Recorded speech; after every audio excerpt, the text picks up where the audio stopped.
hindi dapat silang nagpapauto sa isang hunyanggo na ang daling magpalit ng kulay.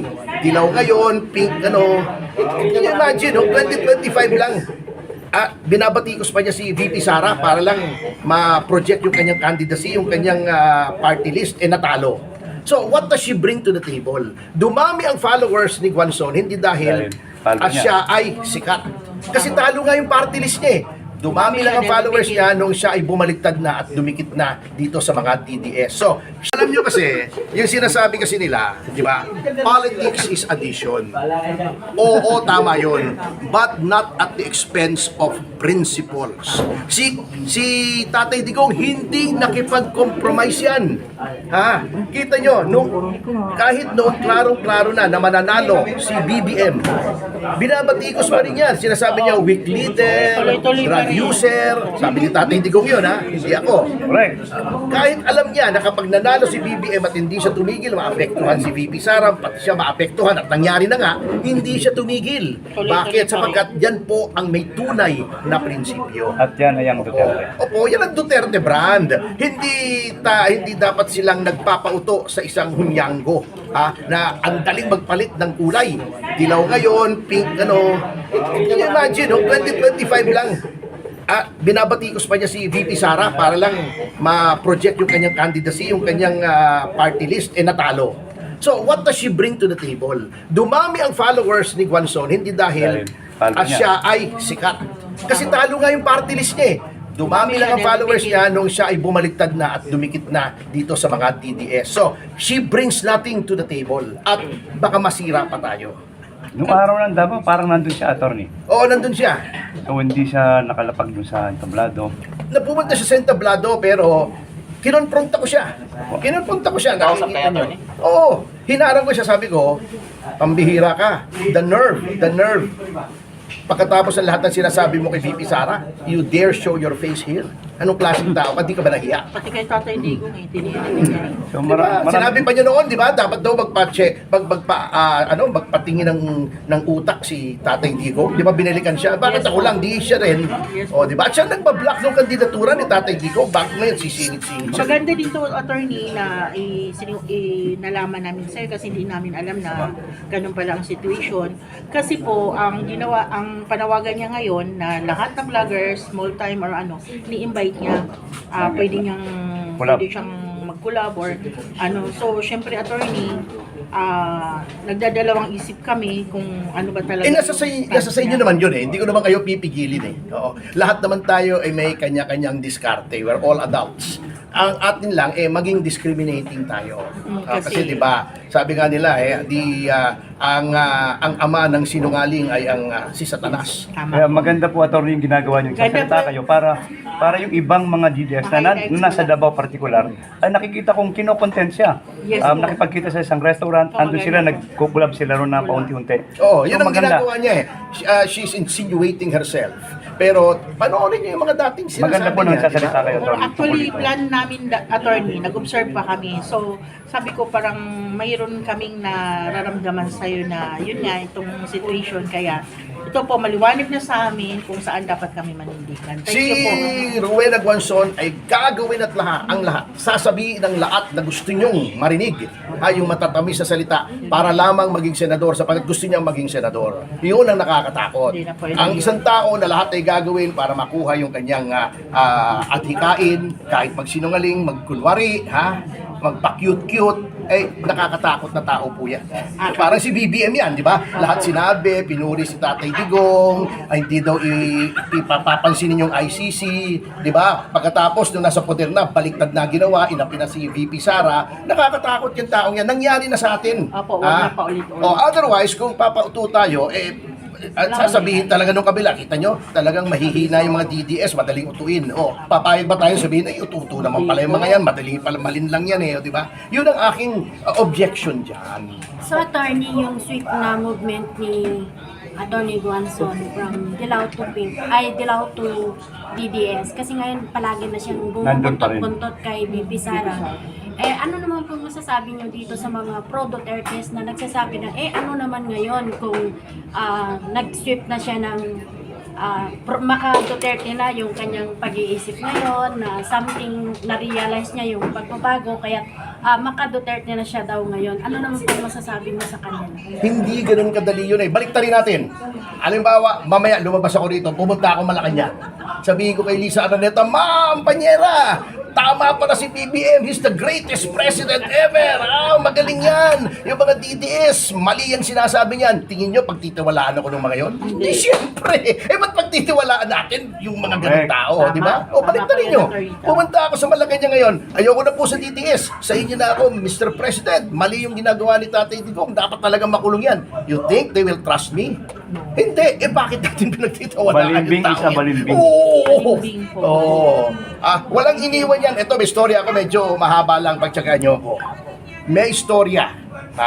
May isang palaka na nasa isang dahon, lumulutang palaka nasa river. May naaanod na scorpio. Sabi ng scorpio dun sa palaka,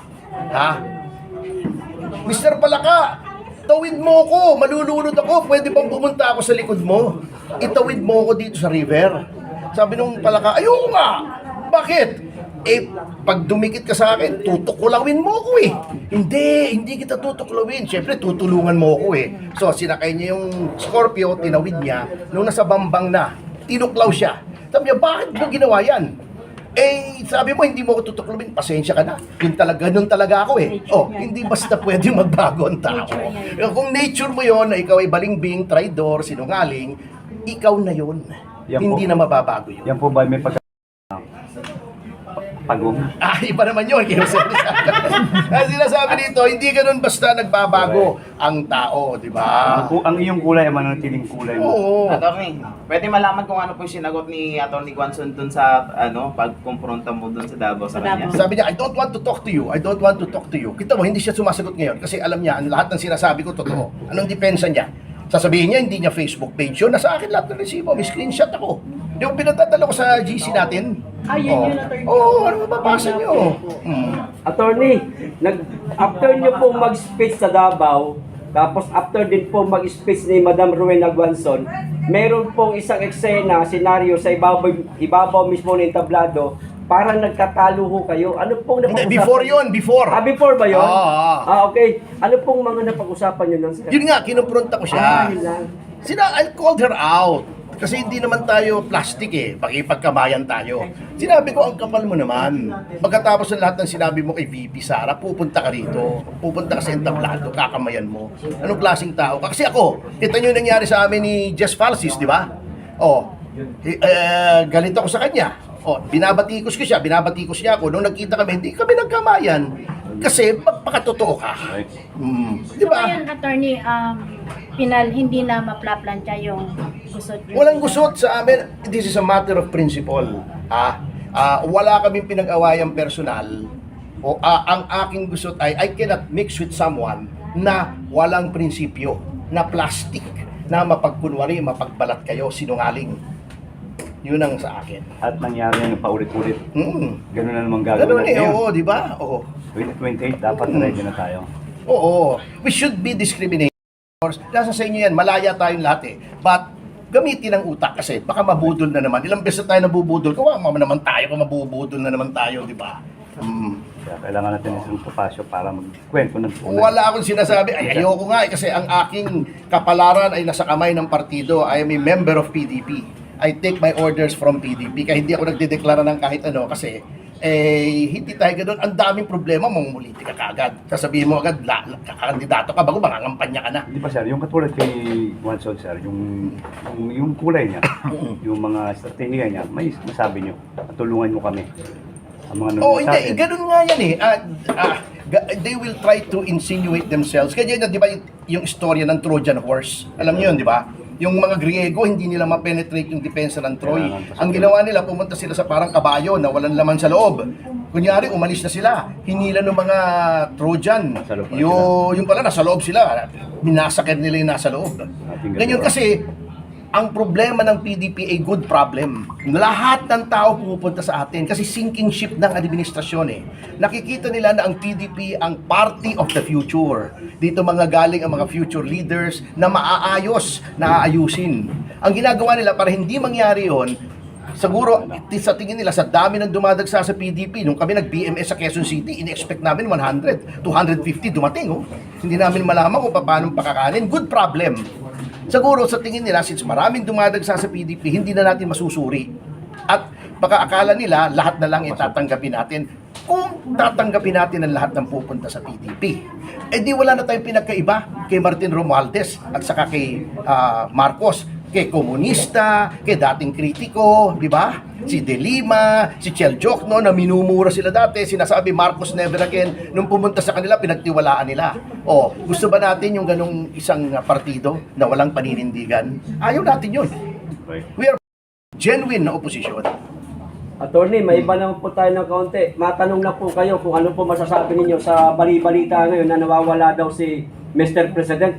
Naniniwala ho ba kayo? Eh, hanapin muna natin. Pag hindi natin nahanap hanggang bukas siguro.